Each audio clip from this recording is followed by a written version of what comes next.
Hello and welcome to our study of the Bible chapter by chapter. We're in Zechariah, and Zechariah is a great prophetic book. Let's jump into chapter 2, verse 1. I lifted my eyes and saw, and behold, a man with a measuring line in his hand. Then I asked, "Where are you going?" He said to me, "To measure Jerusalem, to see what is its width and what is its length." Behold, the angel who talked with me went out, and another angel went out to meet him and said, "Run, speak to this young man, saying, Jerusalem will be inhabited as villages without walls, because of the multitude of men and livestock in it.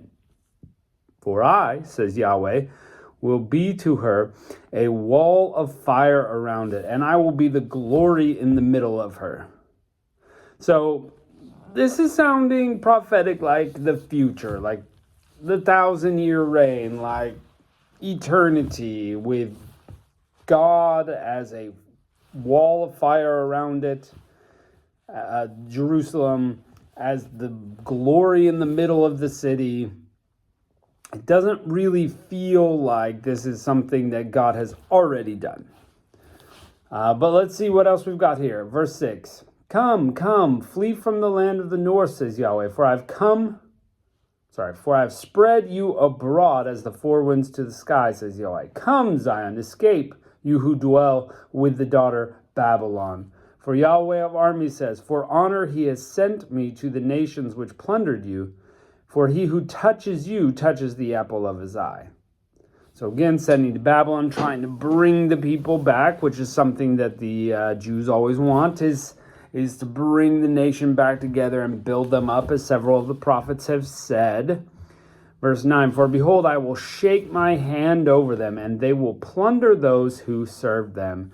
And you will know that Yahweh of armies has sent me. Sing and rejoice, daughter Zion, for behold, I come and I dwell within you, says Yahweh. So again, God showing his power over the nations. He's going to, shake his hand over them, and there's going to be plunder. It's like he's saying, you are going to be set up to be the preeminent nation again.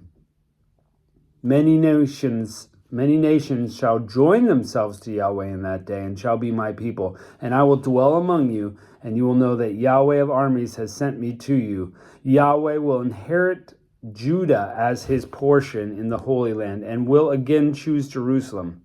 Be silent, all flesh, before Yahweh, for he has roused himself from his holy habitation.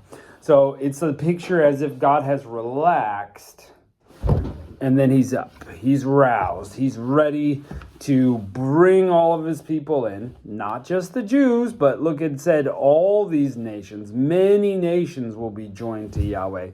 Sounds like the church. Sounds like the gospel going to the ends of the earth, and many nations coming in.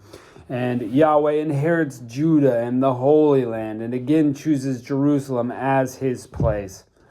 This is end times again, right? The very end, the 1,000-year reign, God is going to set himself up, Jesus in Jerusalem as the conquering king, to lift up Jerusalem, and all nations will flock to him.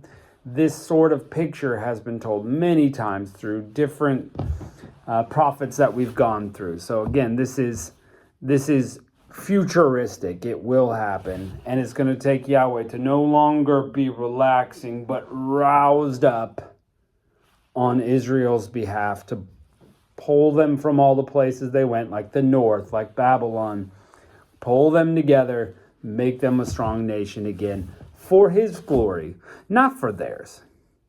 To be fair, God is interested in his glory because he's king of the universe.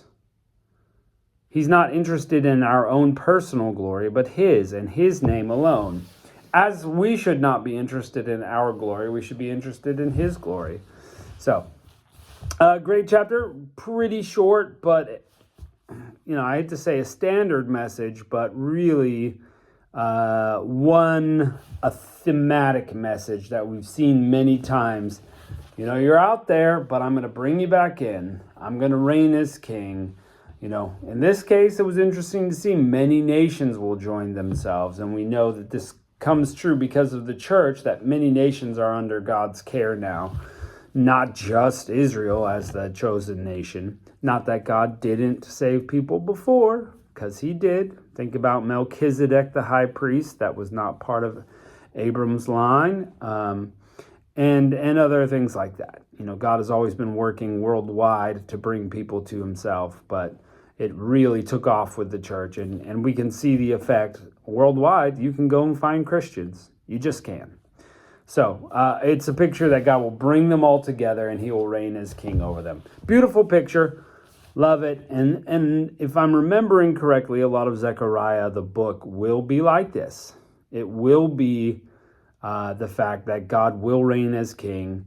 And there's the day of the Lord, there's the 1,000-year reign, there's the new Jerusalem, the new heaven and new earth. And these are all pictures that Zechariah is going to share with us. So thanks for joining us this time, and we'll catch you later.